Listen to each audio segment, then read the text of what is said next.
Igice cya 4. Ubutumwa bwiza bwatubatuye mu mategeko.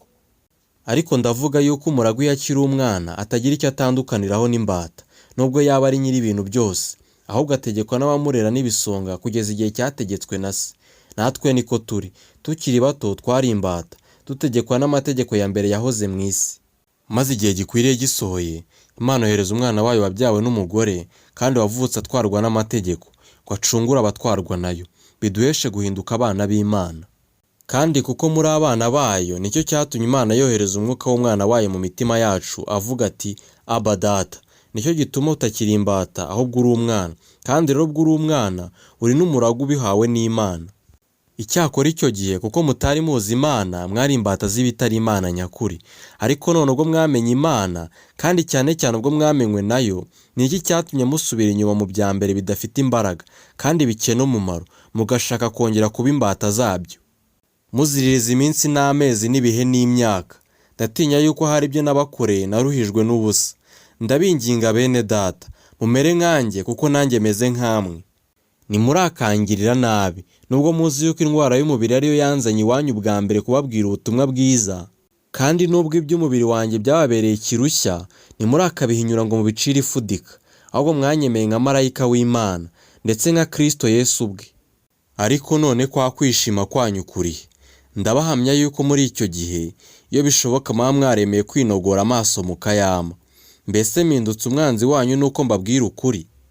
Ba bandi barabikundisha, nyamara si mu buryo bwiza, kuko icyo bashaka ari ukubakingiranira hanze, kugira ngo namwe mubone uko mubihakirizwaho. Icyakora byaba byiza ko mukundwa mukundiwe mu byiza, atari igihe ndi kumwe namwe gusa, ahubwo iminsi yose. Bana banjye bato, abo nongera kuramukwa kugeza aho Kristo azaremerwa muri mwe. Icyampa nkaba ndi kumwe namwe ubu, ngo noroshye ijwi ryanjye, kuko meze mu rungabangabo ku bwanyu. Sara na Hagari bari ibyitegererezo by'amasezerano abiri. Abashaka gutwarwa n'amategeko nimumbwire. Ntimurasobanukirwa n'amategeko? Byanditswe yuko Aburahamu yari afite abahungu babiri, umwe ari uw'inshoreke, undi ari uw'umugeni. Uw'inshoreke yavutse nk'uko iby'umubiri bigenda, naho uw'umugeni yavutse ku bw'isezerano ry'Imana. Ibyo birimo umugani, kuko abo bagore bameze nk'amasezerano abiri. Rimwe ryavuye ku musozi wa Sinayi ribyarira ububata. Iryo ni ryo rigereranwa na Hagari, ari we kandi ugereranwa n'umusozi wa Sinayi wo muri Arabiya, kandi usobanurwa ngo Yerusalemu ya none, kuko iri mu bubata hamwe n'abana bayo.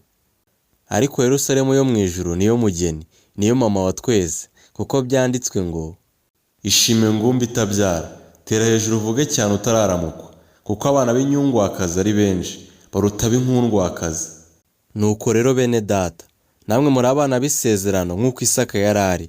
Ariko nk'uko icyo gihe wabyawe n'umubiri yarenganyaga uwabyawe n'umwuka, na n'ubu niko bikimeze. Mbese ibyanditswe bivuga biti?